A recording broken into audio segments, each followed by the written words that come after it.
KwabaseThesalonika bokuqala isahluko sesibili. Ngokuba niyazi nina bazalwane ukuthi ukungena kwethu kinina akubanga yize, kepha noma sasihlushiwe kuqala saphathwa kwabi eFilipi, njengokuba nazi saba nesibindi kuNkulunkulu wethu sokunishumayeza ivangeli likaNkulunkulu ngokulwa okukhulu. Ngokuba ukuyala kwethu akusikho okokuduka nokokungcola nangenkohliso, kepha njengokuba sivunyiwe nguNkulunkulu ukuba siphathiswe ivangeli, siyakhuluma ngokunjalo, singenzeli ukuthokozisa abantu, kepha uNkulunkulu ovivinya izinhliziyo zethu. Ngokuba asizange sibe namazwi okuthopha njengokuba nazi, asizange futhi sibe nobuqili bokufisa uNkulunkulu ungufakazi, singafunanga nokutuswa ngabantu nakinina nakwabanye.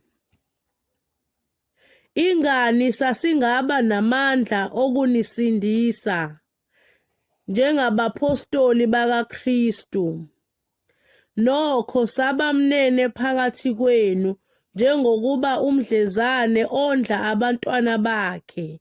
Ngokunjalo lokhu besinilangazelele sasifuna ukuninika kungesilo ivangeli likaNkulunkulu kuphela, kepha nokuphila kwethu uqobo, ngokuba nase ningabathandekayo kithina.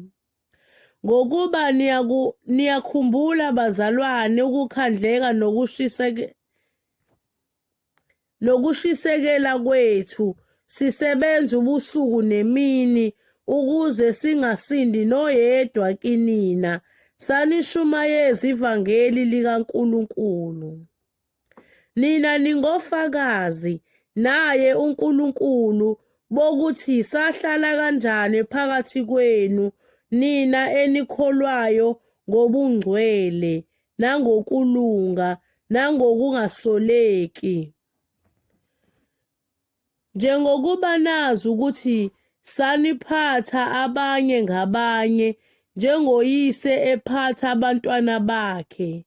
Siniyala, sinimisa isibindi, sifakazela ukuba nihambe ngokufaneleyo phambi kukaNkulunkulu onibizela embusweni nasebukhosini bakhe.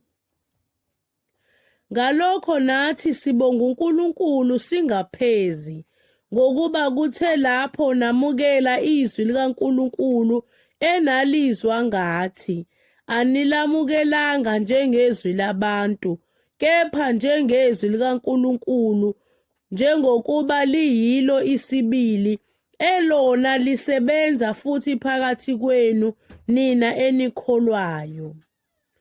Ngokuba nina bazalwane nabangabalingisi bamabandla kaNkulunkulu aseJudiya akuKristu Jesu, ngokuba nani nahlushwa ngabesizwe sakini, njengalokho nawo ahlushwa ngabaJuda, ababulala neNkosi uJesu nabaprofethi, basixosha nathi bengamthokozisi uNkulunkulu, bemelana nabantu bonke, besivimbela ukukhuluma nabezizwe ukuba basindiswe, ukuze bagcwalise njalo izono zabo, kepha ulaka selufinyelela phezu kwabo ngokupheleleyo.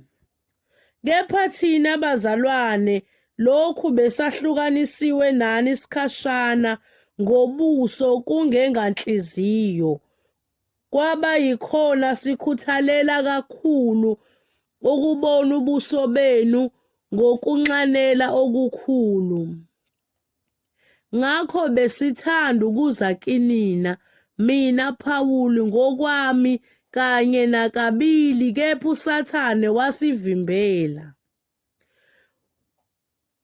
Ngokuba liyini ithemba lethu lokuthokoza nomqhele wokuzibonga phambi kweNkosi yethu Jesu Kristu ekufikeni kwakhe, kungeyinina na?